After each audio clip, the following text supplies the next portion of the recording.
कति राम्रो छ पर मन भयो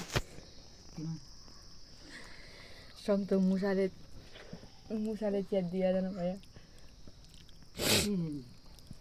कहाँ अब 3 वर्ष भयो दिदीमा खोलाउनु बगाइहाल्यो दिदी मैले छोरा त आज म बगाइआउँला त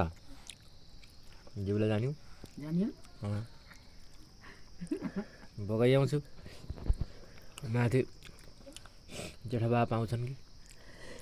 गङ्गामा बगायो भने ओहो बड्डीको सारी आइपुग्यो भन्छन् जेठा पाउँछन् ओछ्याउँछन् भन्नु है अन्त किरिया लाग्यो ओछ्याउनु बड्डीको सम्झना गुन्यौ आइपुग्यो भन्छन्